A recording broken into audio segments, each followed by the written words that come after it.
What's up, guys? Our wrestling podcast back at you with another episode. This is Dave Vicious along with Jess the Total Package, Craig the British Bulldog, the Nature Boy, Joe, and Cuz is off this week, bringing you our perspective on the world of professional wrestling. Jess is super excited. No inside sources, no ties to the industry, just stories from the diehards, sharing opinions with you. Can someone feed me today's topic? I think the new guy should feed us the goddamn topic.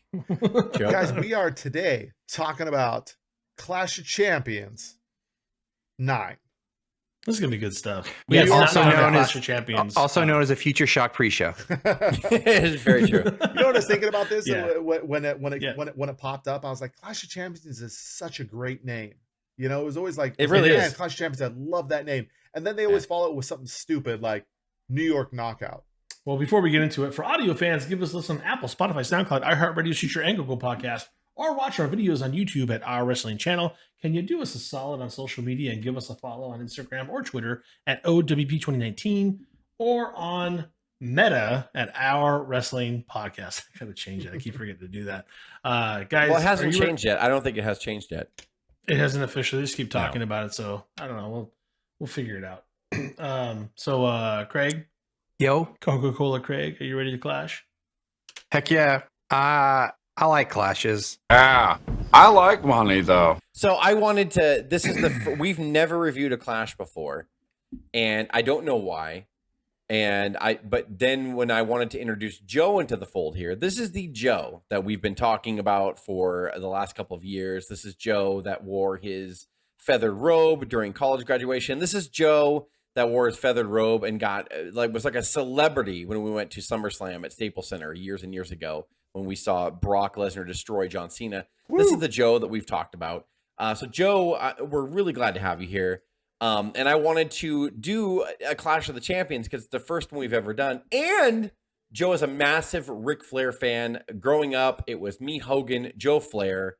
I'm surprised we don't hate each other. We might actually off camera. Secretly. But so we are introducing Joe here, and we're going to review the first ever time that we've reviewed a Clash of the Champions. And we picked a hell of a clash, I think.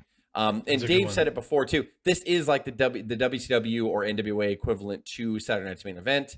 This is not a pay-per-view. This was on TBS. It was live, and it was roughly quarterly. Craig is correct.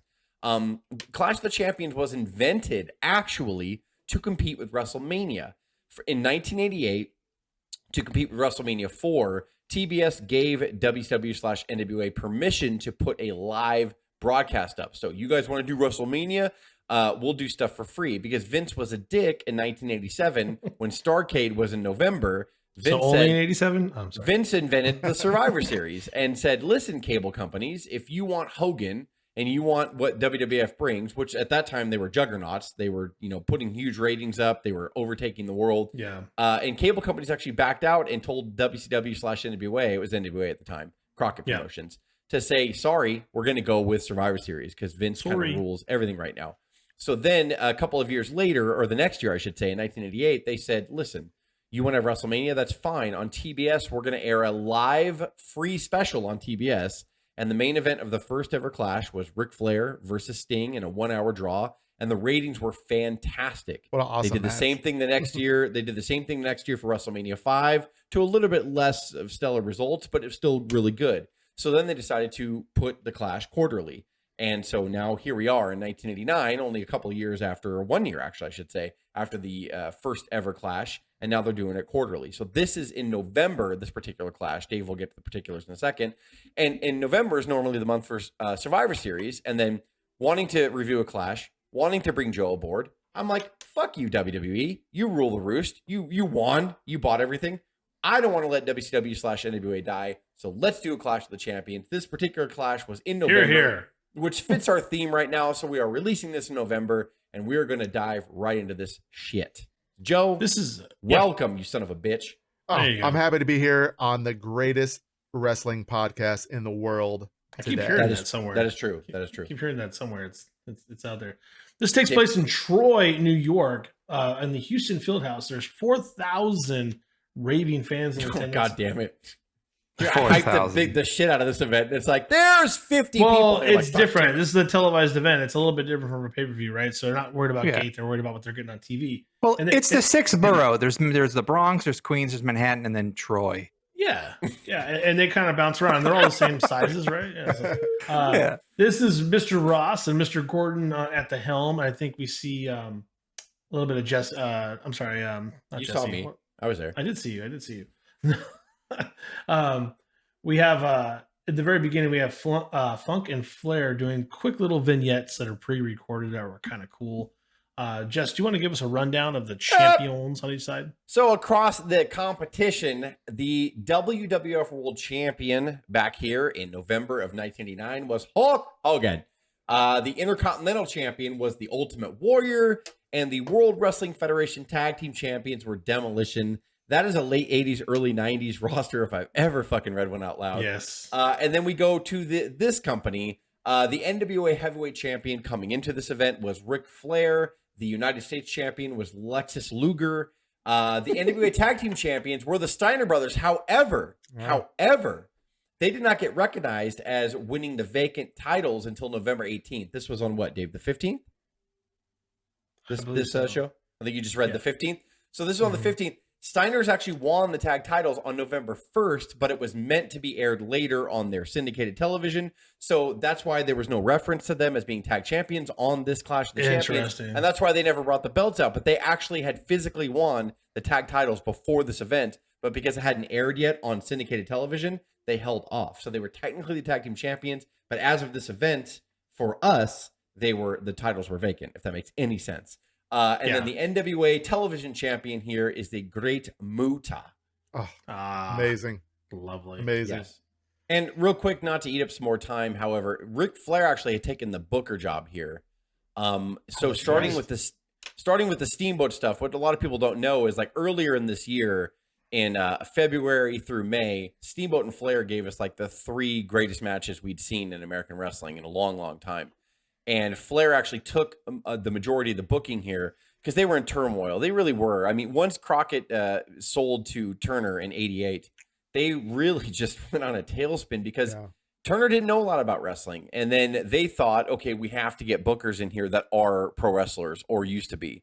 And so they just would they had Ole and they just Dusty, and they fought and they failed and they fought and they never got it right. Ironically, until Eric Bischoff came along, they really didn't know. Bischoff just hung on to one thing. He's like, well, this is a television company. We're going to do TV-based shit. And then it just worked, and then they had the great storyline with the NWO, and then there you go. Sure. But back here, if I had to say my favorite year of Crockett NWA, which was, this is when where I met Joe, actually. Joe introduced me to NWA/WCW because I was a WWF guy and I didn't have cable. Joe had cable. So Joe's like, I like wrestling too, and I like WWF, but do you watch NWA? And I was like, no. I just see about him in Pro Wrestling Illustrated. I don't know anything other than the pictures I see. And he's like, well, I like Flair, I like Road Warriors, and all that stuff. And I was like, yeah, I see pictures of all of them. And Joe invited me over to his house one night, and we watched a program. I can't remember what NWA program it was. And then I was like, holy shit, there's another promotion? What? And so that's how I knew I was a decent wrestling fan at that point, because I liked all of it, even though I did favor WWF, because Hogan got me attracted to the sport, and so did the WWF product. I think a lot of us fell for that. But Joe always liked the NWA. And so Flair had the book here, and really he doesn't get enough credit. Flair was not a good booker in the sense that Ric Flair, if he showed him a shiny object, he's like, what? I'm going that way. And he would just go, because Ric Flair wanted to wrestle and party. He wanted to set the standard. He wanted to be the best world champion. He wanted to fucking show you how it was done. But I mean, as a booker, I don't know if Flair's the best executive, right? No, actually, when you look back at it here, in 89, he pushed for Steamboat. He was like, I need Steamboat in here. I need to fucking do it. If we're going to set ourselves separately from WWF, we got to put on the best wrestling. We can't try to outmatch the cartoon land. Match number 1, Freebirds versus the Road Warriors. I first said, is this stairs just for them? But I realized the stage is for the entire event. And I have to tell you that I don't know where Craig is going. There it is. He's showing us the fabulous Freebirds. Versus the Road Warriors, Legion of Doom. The stage was super cool, and they used it at multiple Starcades going forward. I actually kind of appreciated it. Jess was like, they didn't use it properly enough. I think we talked offline, but it looks like Kiss. It looks like Kiss performed the night before, and they're like, "Can we just keep this section of Kiss? Yes, it was too high. The stairs were too high. The ramp was too narrow. That was the big thing. It was ridiculous. And on top of that, Go ahead, Joe. No, Right, no. right. On top of that, the ramp had that big like divider in the middle. Yeah. So like every time somebody walked up or walked down, they were like shit, and they had they were like straddling it as they walked down or straddling it as they walked up, and they were like having to pay attention to it. They're like, shit, I can't, like, I don't want to step on this and like fall and look like an asshole. Like, I was saying, like, if they had pushed out just a little bit further and made, not so steep, it would have been great to come down to. But the aesthetics of it, what they could do with it was great. It just looked good. Yeah. I mean, the stairs themselves looked a little awkward. I think it was a cool idea. The lights, it all looked like a fucking rock show. It was awesome. It looked cool. But then they get down to the ramp, and then it's like, why didn't you just have a normal ramp? Why did you get the fucking U-Haul ramp? It is. That's exactly what it was. Is a U-Haul ramp. I don't know. Take a tape measure. Take some measurements of the Troy Civic Center or whatever the fuck this was before you roll out. Yeah. We shouldn't do 6-foot high stairs, 12 high. Oh, okay. My biggest critique on this is my only critique of the show is that, like, WWF, for some reason, I know they did a lot of syndicated television, but all their events looked the same except for the banners, so you knew what event it was. Vince was always so dead on. My ring is going to be the same color. My ropes are going to be the same color.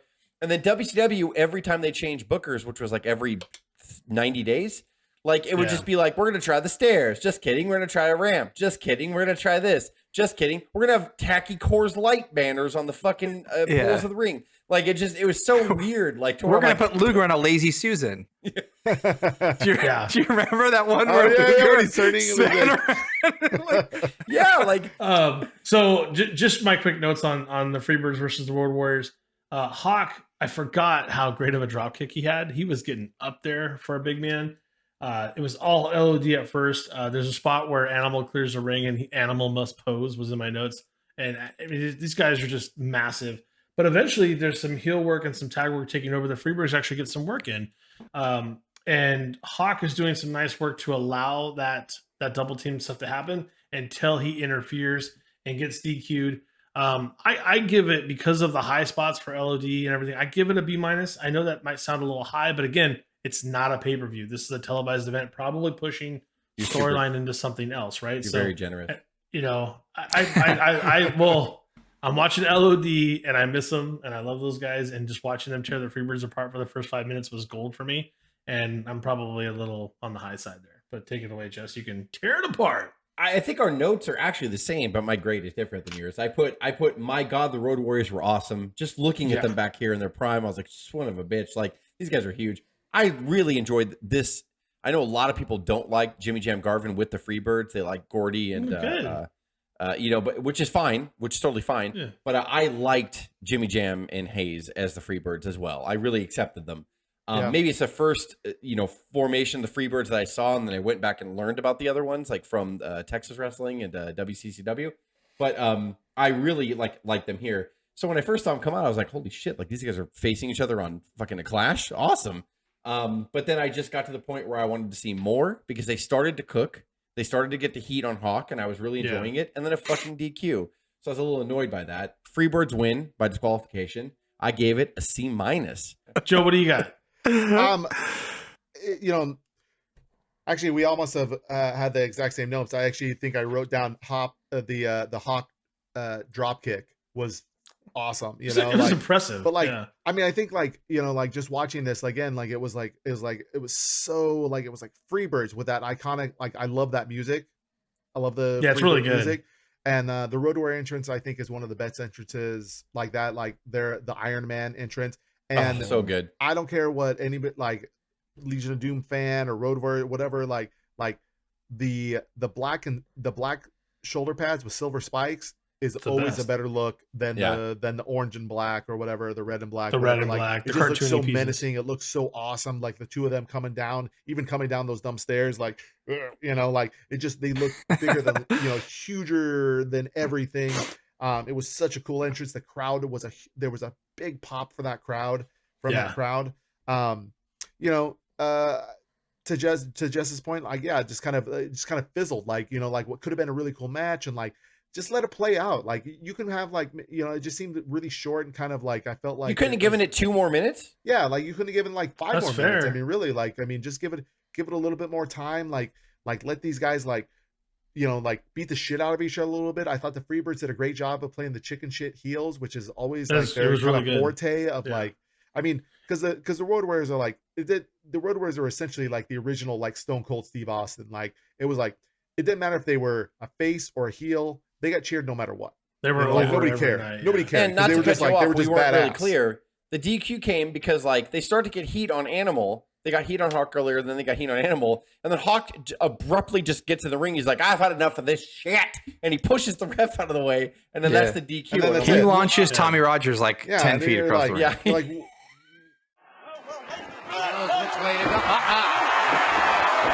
Tommy Young just pitched down the way by Hawk. He's just about had all he could. Hawk's calling, or the referee's calling for the bell. Road Warriors going to be disqualified, I would feel. That appears to be the case. Meanwhile, the Road Warriors have forgotten about rules, regulations, or anything else. They just settled this issue. Double clothesline by the Road Warriors. I don't get it. Like it just seemed like, the DQ ending was kind of dumb. I gave it a C. I just feel like you gave it a C. I gave it a C, like just for the dumb ending. Like I really would like. I loved everything else about it, but the ending was stupid. So. Yeah.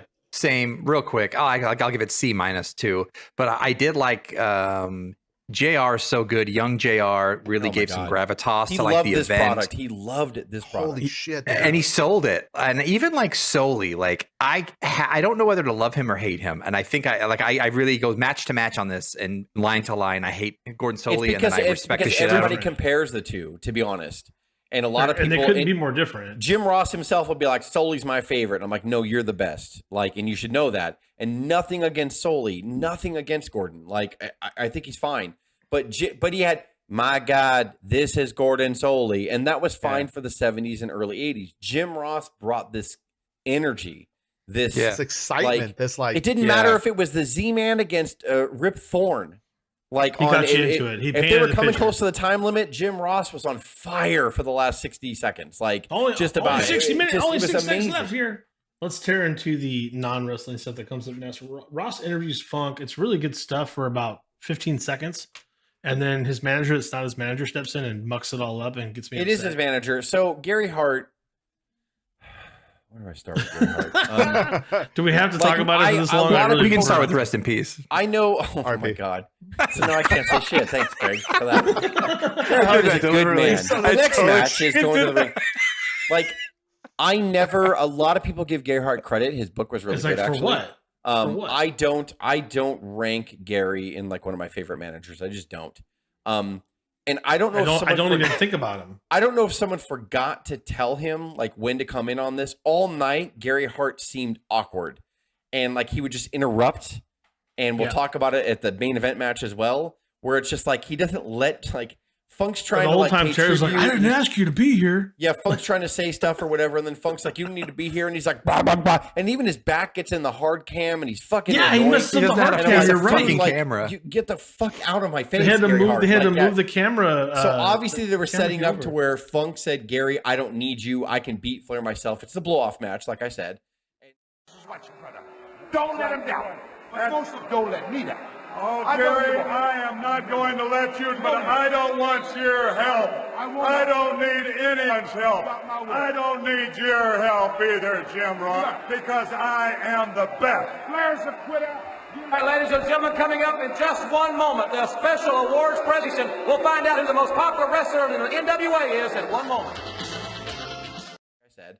And so, like, I don't need you in my corner or whatever. And Gary's like, instead of making this clear and going, Funk, I don't know where you're coming from. I thought we were cool. And facing the hard cam, he puts his back in front of us and goes, blah, blah, blah, blah. Like, and I was like, dude, God damn it. So I'm glad I'm not the only one that felt this way. And Gary Hart was like that all night, which to me sums up my opinion of him. I know a lot of people hold him in high regards as a good manager. I'm not saying he was terrible. I'm just saying he's like number 9. Like 9 on my list of top 10. Like, and a lot of people don't know, like, even like he is Jimmy Hart and Bret Hart's dad. So shut up right now. Oh, okay. Then we have the most popular we have the most popular NWA wrestler gets the big trophy. I think it's Pro Wrestling. Let me go off on this. Let me go off on this, and we can move on. So let me talk about this. So PWI is the magazine from our past. We can all agree on that. Pro Wrestling Illustrated was like the shit that we fucking bought, and every single month I couldn't wait for the year end or whatever. So let me just say why this is a bunch of shit, and why why people who give like Meltzer a hard time right now for loving AEW and all that stuff is ridiculous, because all PWI did was cater towards NWA, WCW back here, and for good reason. Right. Vince is like, "Fuck you, we don't need you. You're not going to get any access. You're not going to get any wrestlers. I'm going to sell my own magazine too." So I'm not saying that this wasn't the move that they should have done, but like, so let me tell you something about 1989. So Sting gets the award for most popular wrestler of the year for the NWA, right? Did I hear that right? Is that what he was coming out for? Sting was the most popular NWA wrestler of the year. NWA wrestler. So no, not even that. That is incorrect. His own magazine, the year-end awards for 1989 were the most popular wrestler was Hulk Hogan. So he was correct in saying NWA wrestler. Do you know who the number 2 most popular wrestler was? It wasn't Ultimate Sting. Warrior. No, it was Ric Flair. It was Ric Flair. Oh, and so he was a face. That's right. He was a face, and then so they gave it to Sting so they could give Ric Flair the wrestler of the decade, which is fine. Why lie about Sting though? You're going to publish your own magazine that shows that Sting is not the most popular NWA wrestler. It's Ric Flair. So it makes no sense. To that, Jess. Yeah, I guess you're right. I guess you're right. But I was so annoyed. So go on. So Woman does a her lovely interview cleavage. Speaking for Doom. That was an awkward moment, right, guys? And watching that together, I'm not the other one that felt awkward for a different variety of reasons. No, right? I was definitely for what happened. I felt she did okay. The cleavage. But there's a reason why it had to be pre-recorded. But that was all deliberate. We all know that was deliberate. The way she was positioned in that in that interview, I'm just like, it's Woman, and she's absolutely beautiful. And as they pan away from that interview, Jim Ross says, "Boy, she's evil, but she sure is purty." No, that was Gordon Soley. Oh, was that Gordon Soley? I thought that was Ross. Because I remember laughing hard. I was like the oldest guy. I was like, let me tell you something. So there was, when we were growing up, I need to take a break. Circa this area, circa like end of '89. There was it wasn't a PWI, and it wasn't Inside Wrestling. I don't think it was I don't think it was any of the After magazines. I don't think it was Inside Wrestling or The Wrestler or Pro Wrestling Illustrated. It was one of like the next tier. And there was they always had like a centerfold of pictures or whatever, and it would be like, like Hogan and Andre, or it would be like a wrestling match. Well, one month they had a picture of Woman dressed in just like straight up lingerie. I mean, it was like a pseudo Playboy centerfold, and I remember like having that magazine and experiencing some firsts with that magazine. Match number 2, Tommy Rich and Eddie Gilbert versus Doom with a Woman in a company. Woman actually has like 4 men escorting her down to the ring, which is kind of cool. It's like, she's like, why? This is why I didn't like the Masked Doom. I liked their theme music, by the way, which is edited. It was Bob Seger's It was the awesome thing they had. It was by Bob Seger. That's all I remember. But they edited it out here. Yeah, I was wondering about that music, because I'm like, I think it was Bob Seger. I think it was called the network. I think it was called Woman. I think the theme was called Woman or Strut. Okay. It was called Strut by Bob Seger. And so it was all for Woman. I didn't like the Masked Doom because they booked it around Woman. The entrance is about Woman. The theme music was about Woman. And I like that they put the woman character over because they were trying to show more power for her. But at the same time, like the masked tandem of Doom didn't start making it until they took the masks off and fired Woman and got Theodore all along. And then they became fucking Doom, and they were awesome.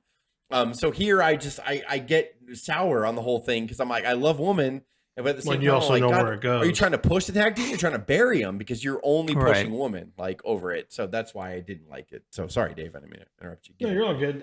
It was a surprising start. I thought there was a total squash coming here, and it wasn't quite a squash, but it also didn't last too long. Doom definitely dominates. They get to heel work, and it just gets messy at the end. But Doom does get their finisher. But even I felt like there's some camera angle issues too. I think even the finisher was missed on the initial live portion of it. They had to go back to replay to see it. I gave the whole thing overall a C to C- because it just was messy. Like you saw Doom really dominate. You could see how powerful. I mean, we all know who's under the mask, right? It's Ron Simmons and it's not who's Butch Reed. Thank you, Butch Reed. Thank you. And you can see the power these guys can display, and we all know what they became because Jess talks about it a lot. This is one of Jess's, I think, favorite tag teams of this time frame, and they're going to be great. So you kind of, to Jess's point, you get disappointed in what happens here, and it's clunky, it's wonky, it doesn't work, and it's a C- for me. Is where I put it. Hot stuff, Eddie Gilbert. Came in the ring, a referee, appointed by the New York State Athletic Commission, having some problems. Oh, no, Tommy Rich. Referee did not see that. The ref didn't, but Doom has devastated Gilbert and Rich.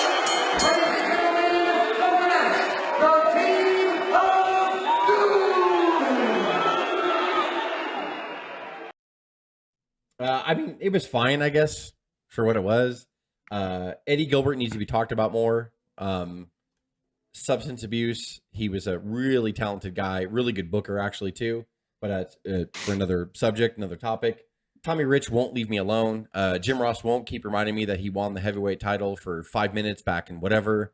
Tommy Rich is annoying as fuck, and he was always in my life in 89 and 90. I couldn't stop seeing him in WWE wrestling. I'm so sorry. Like, he never looked good. I'm sure he was fine in the ring. And apparently from Jim Ross, my God, he was NWA champion. Good job for him. Good Lord. C-. Doom wins by pinfall. It was designed to get Doom over, I guess, but they should have. Yeah, it's just pushing Doom on to the next page. Yeah. For sure. Whose dick did Tommy Rich suck? A lot of them. The whole NWA board, Dave. Joe, the whole NWA board to get the NWA title. I mean, I don't even know who did he beat? He beat Dusty Rhodes. He beat Harvey Race. I think he beat Race. I think he beat Race. Shit. I could be wrong. Like, yeah. I mean, and maybe Tommy Rich is the Harley Race. But then again, Ron Garvin is former NWA World Champion. Ric Flair, we're right there. I would say, like, I think the match started out kind of funny. It made me chuckle that like already in the ring, Eddie Gilbert exactly. and Tommy Rich, and it was like, oh wow, that sucks. I agree about Eddie Gilbert. That like Eddie Gilbert, as I watched him, and started remembering him, he always I feel like he was a precursor, almost to like his style, almost to like a Chris Jericho kind of, like he always kind of. I'm glad you said that, because when I watched him, I was trying to find out what I equated him to, and I couldn't think of somebody. But I knew watching him, I was like, who does he remind me of? Yeah. Who did he a precursor to? So I'm glad you said that, because I could not fucking think of who I wanted to equate him to. And Tommy Rich is just a precursor to my grandma. To people that I don't want to see again. I mean, like, just even everything about him, like his body frame, his trunks, and he's wearing granny panties. His shitty mullet. Just like he was a precursor to the homeless guy in a tie-dye shirt. It looks like he took a shit in his trunks and he just went out to wrestle. And you're like, you gotta get. Joe, did you give us a grade? I'm sorry. Sorry. I'm going long. I give a C- as well. C-. Move on. It's that terrible. Dave, please talk about the next interview segment. Please talk about Jim Cornette is doing the Louisville Slugger interview segment. Why? Yeah. He interviews I don't know why, interviews the Steiner brothers, and apparently this is where they come up with the name the Frankensteiner, which I don't believe. This is so ridiculous. It was the worst interview I've ever seen. First of all, I didn't know why Jim Cornette was interviewing them, and then secondly, why is he interviewing them? Scott is so bad. green. He's so green here, the poor guy. Nobody's helping him. But you know what the worst? And Rick just comes in. The worst though is Rick. Rick was fucking awful, and I think dumbs Rick it just up, thought he makes could it do the worse. rambling Rick thing, and he started doing it, and I was like, you are worse than Scott, and that's not possible. Like at this point, it's such a bad segment. I was like, oh my God. Like there's a reason why they didn't do a lot of interviews. My mother never beat my dad up. Like, oh, your mother used to hit. He's like, no. Yeah, Jim Cornette was bad too. And then it was just it just cut away. It was really, really strange. Really, the whole thing was strange. It was all funky. Match number 3, we get to the Dynamic Dudes. What a name. Versus the Midnight Express. And Dynamic Dudes. Jim Cornette was in both corners, by the way. So the storyline coming up to here was Jim Cornette was face. Midnight Express and Jim Cornette turned face for a while. Then Jim Cornette started managing the Dynamic Dudes. So this match was like, they were both kind of like, wait a minute, like, choose one, Jim, choose one. I can't choose one. I'll be in both your corners. And this is so. And the dynamic dudes, Jess, if I got this right, this is Johnny Ace and Shane Douglas, right? Yes, I mean, Johnny Ace, as Dave and I talked about earlier, is the stepfather of the Bella Twins. And so you've seen him on Total Divas. And he also is the brother of Animal. Yes, that's Laurinaitis. right. Yes, Laurinaitis. Laurinaitis. Johnny That's Laurinaitis. Right. And cousin really, of Gary Hart. It's fascinating. It's fascinating to see Shane Douglas at this point. It was Gary Animal Hart. Douglas has come such a long way from here, is what I'll say, but I'll leave it there. But the match is good. I will give it a C+ to B- ratio because I love the finish. Cornette's in there trying to help, like get away from the brass knucks, and then he just takes that tennis racket and destroys. I can't remember if it's Shane or if it's Johnny Ace. Actually, this one doesn't matter. And gets that heel win for the Midnight Express, and I thought that was lovely. I love. And Cornette throws a chain out in the crowd. Oh God! The referee didn't see it. He gets knocked out. Shane Douglas, big cold cockney. I can't believe that. That was like a live Hollister shot across the back of the head.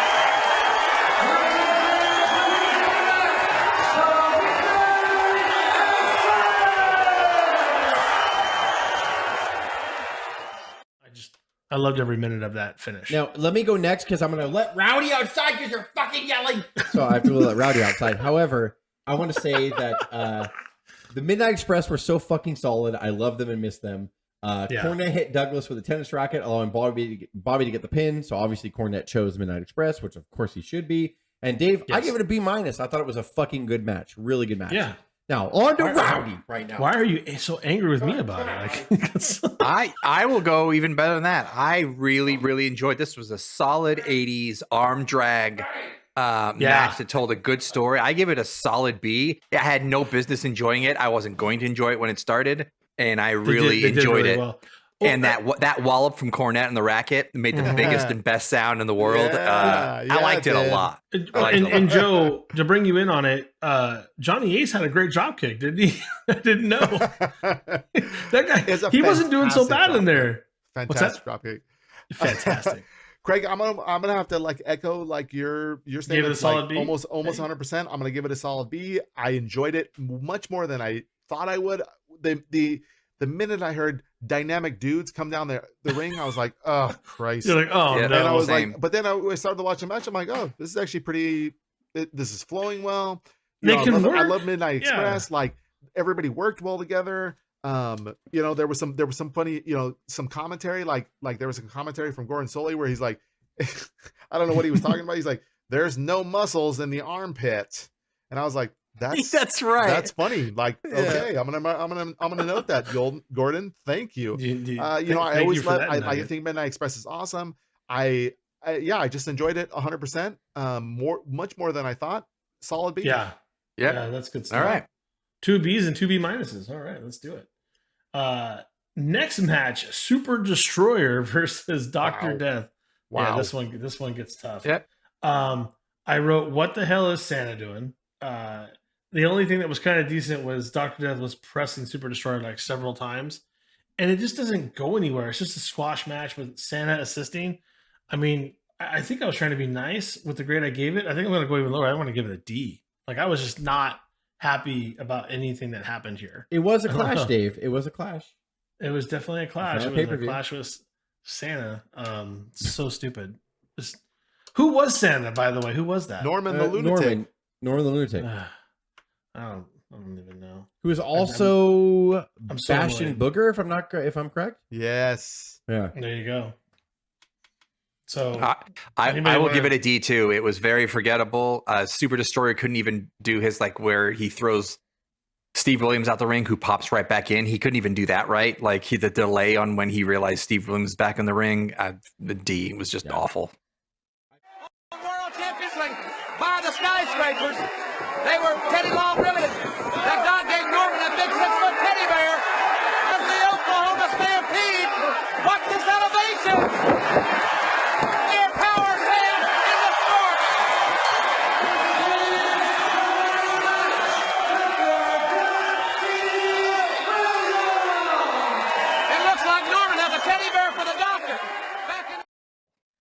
I put Jim Ross's love for Dr. Death Will Never Die.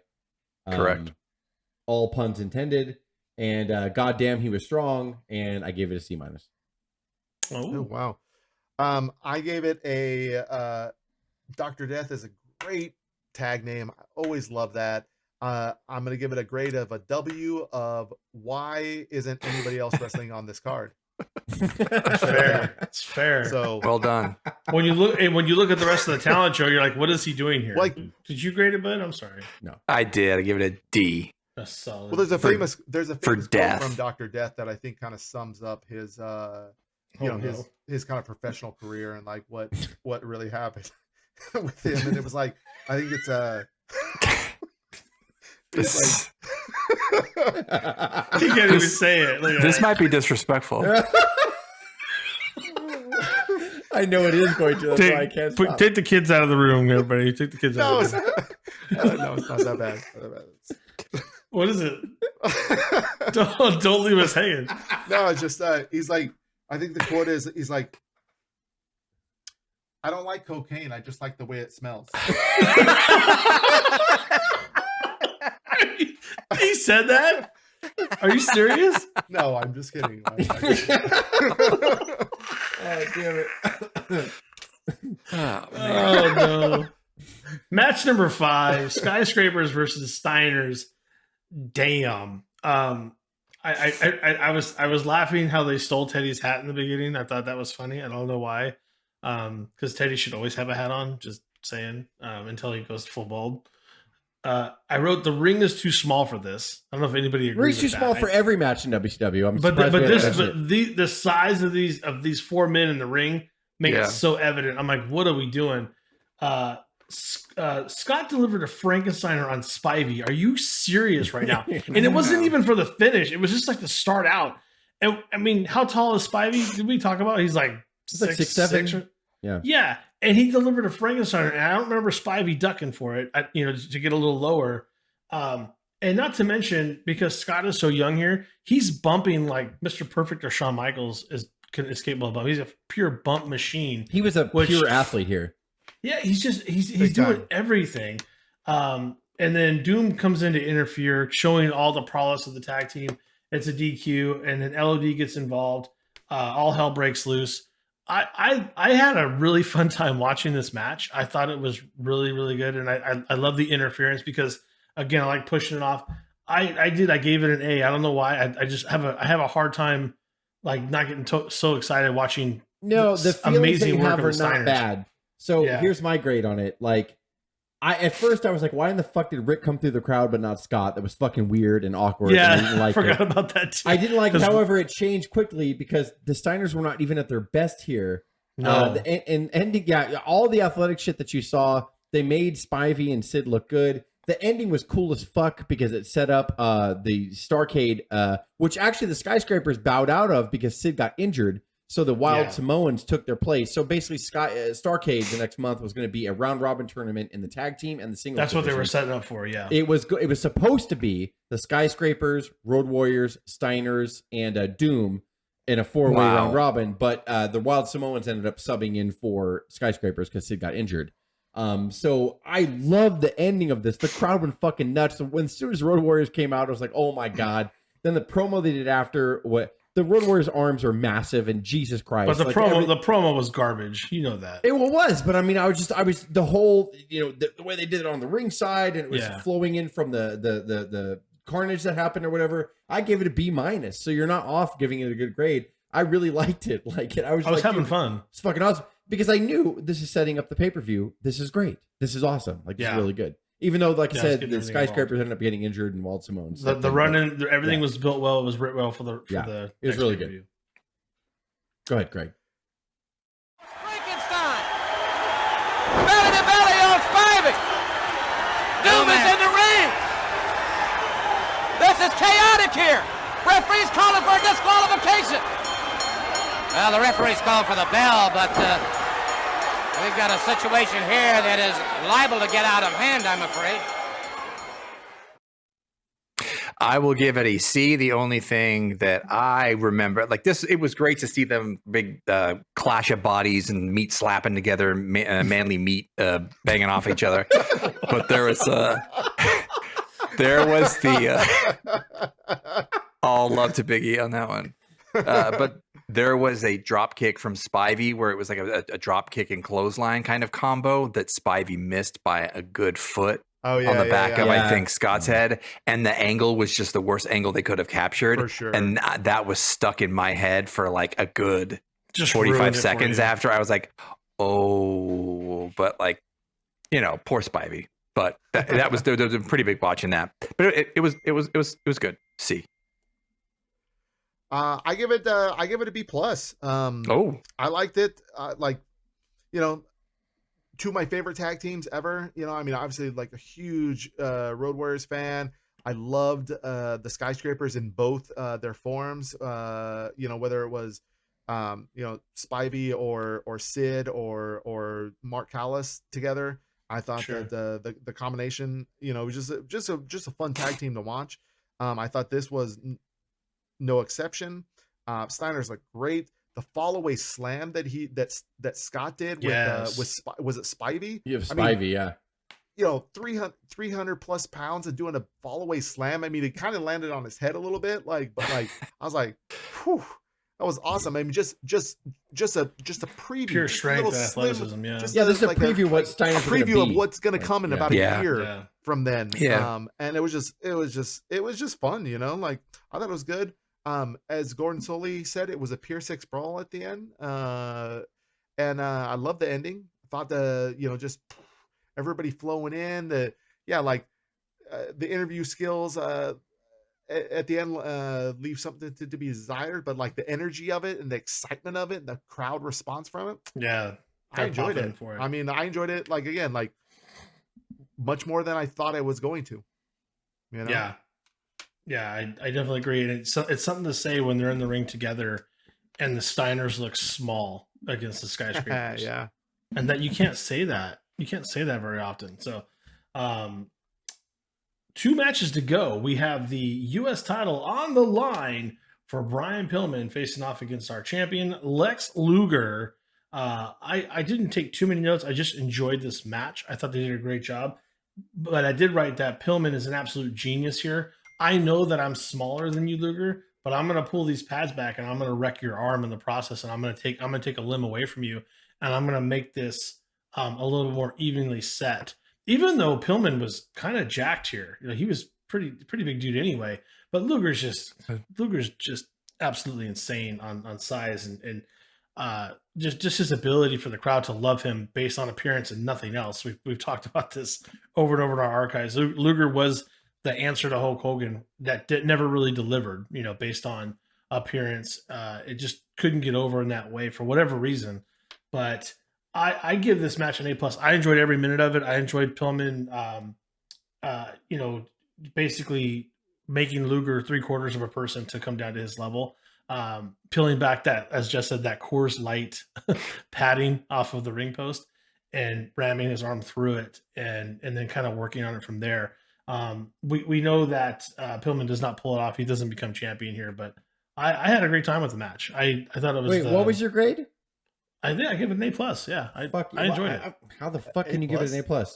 Yeah, I liked it. I gave it an A, and I had myself wondering, and you guys could kill me on this, but I was like, is this my favorite Luger match of all time? So no, I'm not going to kill. Go ahead. I might agree with that statement. Give your full notes. Give your full notes. Go ahead, Craig. Go ahead. I thought Pillman came out like just on fire. My eyes were completely drawn to this match. They beat the shit out of each other. I thoroughly enjoyed it, and I don't know why. I've never leaned in on a Luger match as much as I did on this, and I don't know why. But no, this was great. Best match of the night for me, even considering the main event too. I gave it an A. I'm sorry. No, I'll go. I mean, I don't think we're all I don't think we're all far off on it. Like, I'm like, I gave it a B. I thought that I would agree with most of what you just said, Craig. Like, I thought it was like one of the better Luger matches that I saw. Like, I was like, wow, like it reminded me that of why I liked Luger in the first place when I first saw him, that like those first 3 years, 87, 88, 89, he actually did a pretty good job. Like he wasn't Bret Hart in the ring. He's not even Sting in the ring.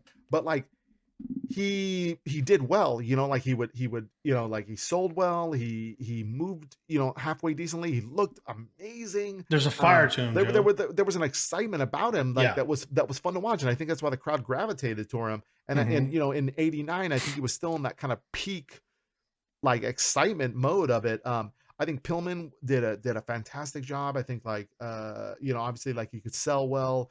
He had the most terrible hair in the history of professional wrestling. Pillman.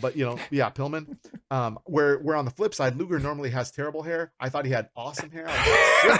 Very feathered. Awesome. This is pre-mullet, yeah. Yeah, it's pre-mullet. Like everything was kind of feathered and awesome looking. I was like, damn, that shit looks good. He spent a lot of time on it here for sure. He's gonna be on TV. Yeah, he definitely spent a lot of time on his hair. It's gonna be on TV. I thought that I thought everything flowed well. I enjoyed everything. I was like, man, this is a good match. I love the ending. I love when Luger just beat the shit out of him with the chair and then on top of it threw him in the rack. And for me, the rack is maybe one of the, I think, especially for submission maneuvers, I think is one of the top 5 submission maneuvers. You like it? Just in terms of the visual, like. I see where you're going with that. Putting somebody in the figure 4, putting somebody in the walls of Jericho, it doesn't look like it hurts. Putting somebody in the rack, in the torture rack, looks awesome. Like, and if they're gonna quit, you're gonna see them waving, "I quit." It looks gonna be good. Everywhere. That's fair. And I thought like him like just beating the shit out of Pillman, the chair, and then ending with the rack. I was like, that's a nice finish. Got a chair from Gary Kapare. Good Lord. Brian is knocked out. The referee is groggy. Luger crawls like he's in pain. He just knocked Pillman out. And Luger has won it. I should say he has stolen it. Look at this.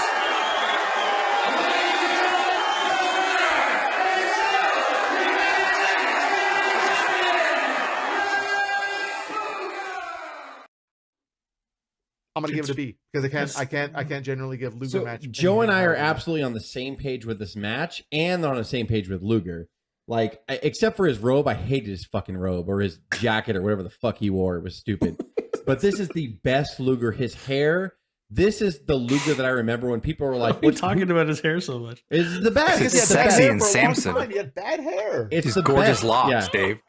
Yeah, it's the best. When he cut it into the mullet, it took away his power a little bit. But when you had the long, man, he's like Hercules. Yeah. So this was the best. This is my favorite version of Luger, especially the heel version here in '89. I think it's not talked about enough. I think he's underrated here. When people say who's the greatest U.S. champion, I was like '89 Luger. Like is just the best. And on top of that, this match and his feud a month before at Halloween Havoc, they had a great match, even a little better than this one, if you could believe it or not. And this match I thought was phenomenal. I disagree with Craig and Dave because how in the fuck can you even dance in the A areas when you know what the main event's going to be? This is silly on your part. I'm sorry. Yeah. It's fucking silly on your part. I enjoyed. Hey, I'll talk about it now. If this was the main event, if this match was the main event, yes, I give this an A, no problem. No problem. So I'm not disputing your judgment of this match because it is a great match. Pillman and Luger, so many people want to shit on Luger or whatever. I'm like, go back and watch his '89 work. And yes, you can give Pillman all the credit. Pillman's really, really fucking good here. He's the general there. We all know that. Absolutely. I agree with that.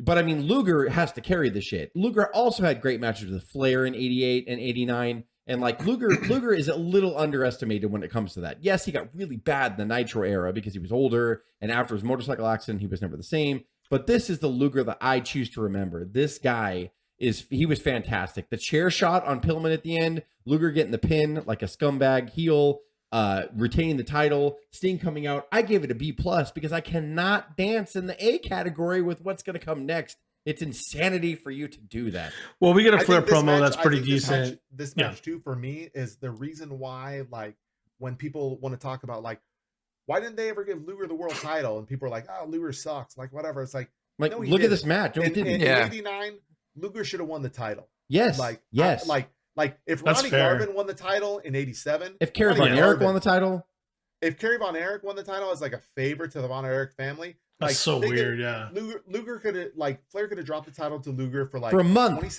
for 27 days and then won it back at the next pay-per-view. Yeah. It would have been totally cool. Like he always did, sense. Joe. Like So he true. always did. Well, like, Yeah. yeah. So, but Not- this Luger is the one people are like, man, like Luger should have won the title. People are like, yeah, Luger sucks. Like, no, this But this Luger should have won the title. I do agree with David Craig in the sense that this was a really good match. Like It was a great match. it was really it was a lot good. of fun to watch. It No, would be a an lot A of in fun. any other category except I'll for just justify it by saying nostalgia can be a hell of a drug. Yeah. And sometimes When you roll into it, you see Luger, Craig. You're like, oh, this. Yeah. And then you're like, I oh, shit. don't disagree with Craig. Well, I do disagree with No. Craig's grade, but Craig at least leaves a Yeah. little, he said an A, so there's a The plus plus. that could be had. Dave, Yeah, but Dave, I an A also plus, did what say the this fuck was are you my- gonna do for the next I'm match? not. Don't but get I upset. also said this was I my like favorite this match match of the night better. If too. you want to bury the lead? I like this match So- better than Funk Whoa. Flair. I did. I did too. Wow, Like, that's and I but I did. think that's that like shit cray. just yeah. Well, here's the thing. We'll get into it in a second. Flair's Jess is like, got a "Get this promo he over." cuts. It's pretty decent, and we'll get into Funk Flair. But I'll tell you right now, Funk Flair, I quit. This is the third of 3, right? Is it the best Yes. match they had? Yes, Yes. hands Okay. down, Yeah, I think so. hands down. All right. It's easily, and by the way, it's easily in Flair's top 5. If I'm going to show somebody a Flair Funk match, which we just get into the grading of the match, if we're going to do this right now. Yeah, if you're I'm here tonight, and Troy, New York, woo, is on fire. Now, Terry Funk, we know what's coming down. It's called I Quit. That means 2 great champions are going to look that aisle tonight, and they're going to get in that ring with one thing in mind. It is to make, now think about this, to make the other say, I quit on a nationally televised program before millions of people. That's humiliating. That's just. Yeah, if you're gonna Yeah, show go Flair, for it, Jess. if you're gonna show Show us the way. a top 5 Flair match, So like if You're a gonna- there's non-wrestling there. fan says, "Show me a match that makes you happy about pro wrestling," show me something. That you know is going to entertain them as Funk well. and Flair The would casual. easily be in my top 5. No question. No question. The I Quit match. No fucking question. Because and of all the Vader versus Cactus Jack, they fuck up the rules on the spin the wheel match, and it's the match itself is Yeah. good, but the rules are convoluted. Like they actually did this right. The mic work somehow in the ring was fine, even though it was a corded mic and they have to fucking drag the cord in. It didn't matter. They didn't waste the movement. Like everything was done perfectly. When Funk had him up for the pile driver here, and he was like, "Ask him before I pile drive him." That's psychology. That's like amazing. Funk had the skinniest legs on the planet, but but at the same time, like you believe that he was crazy. He was gonna fuck Flair up. It didn't matter. And then Flair as a face, when he jumped on Funk's back, when he threw Funk outside the ring, and then the camera wouldn't cut to Flair, and Flair would just jump in the picture and jump on Funk's back and ride him all the way to the rail. That's real. Like they were the chops were insane. The chops were fucking insane. Like everything that Funk did. Funk was amazing because Funk's like, chop the fuck out of me. I'm fine with it. And Funk sold it. Funk did everything like he was supposed to do. Then when you got Flair in the ring, the psychology of both guys using the mic, asking the ref, ask him if he quits. Like everything was amazing. Everything was really good. Even there's a line that I laughed at when Gary Hart would try to run in. Flair would really fucking beat the shit out of him and push him away. And you could tell Hart was pissed that Flair would bitch him around. And I'm like, well, get out of the way then, Hart. Like, get out of the fucking way. Flair was amazing here. Funk was amazing here. If anybody asked me, why do you like pro wrestling? Absolutely one of the matches I would show them. It demonstrates why I love pro wrestling. So A+ for you, Jess? I gave it an A+++, fucker. Because you already took up the A+.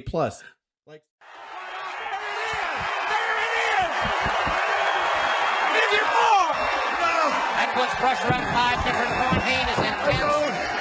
Never. He's got the figure 4. How much? Never. And we're liable to hear a leg snap, too. He's got that thing off the pin. He's got it deep in there. Gordon, have you ever seen anybody last this long in a figure 4? It can be reversed. It can be reversed. Yes, I quit. He said it. He said it. I can't believe it. Gary Hart is living, but Ric Flair has won it.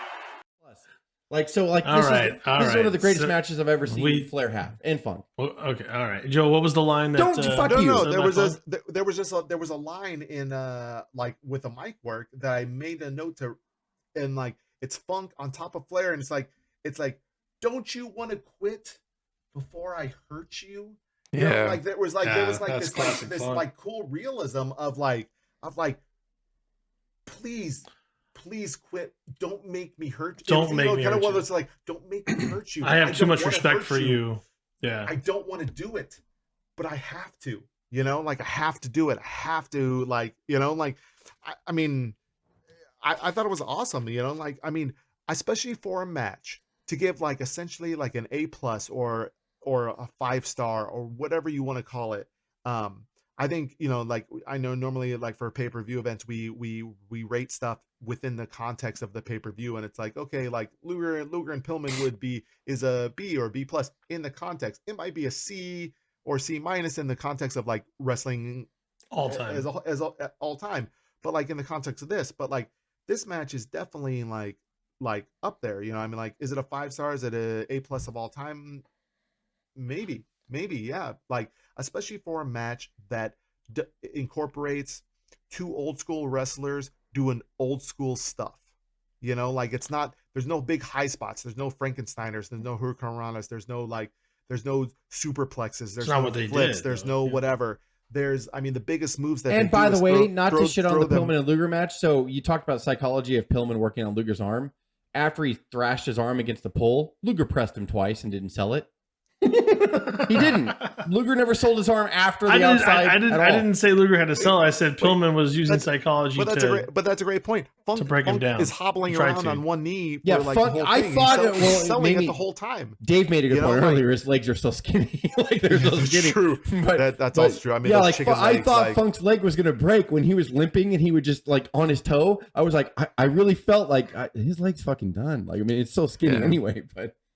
Terry Funk didn't skip leg day. He didn't know what leg day was. Yeah, he didn't want to do it. Period. At some point, yeah, or like right off the bat, he actually started like taking swings at like fans, and they were like, "Shit!" Like actually ducking out of the way, and you're like, "All right, that's some T-Funk right there."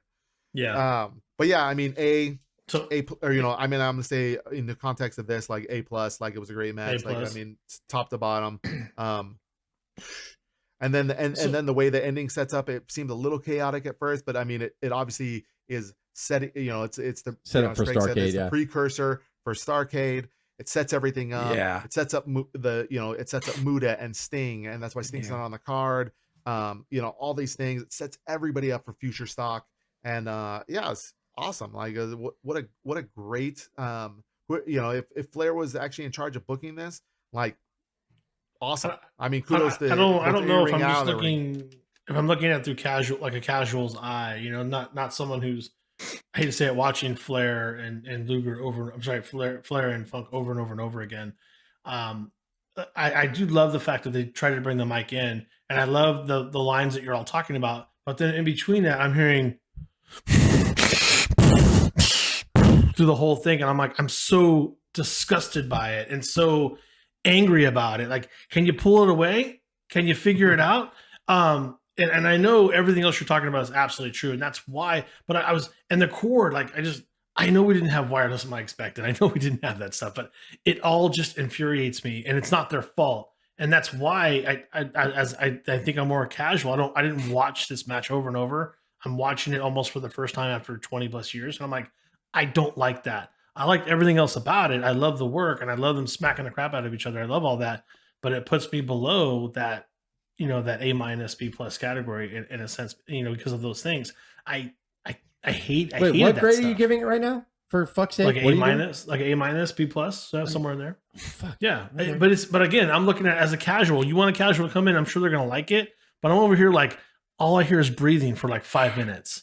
And I can't hear Ross. I can't hear anybody talking because I hear them breathing on the microphone because they're shoving it in their face while they're doing a pile driver. It was driving me crazy. I think for some odd reason that triggers you, like people hearing other people eat triggers them. I think something like that. It could be, but that's just where I was with it. And I'm not denying anything you guys are saying. No, you're feel insane. you, I'm telling you, you're insane. Okay, Your face, all right. man. Well, that's fine.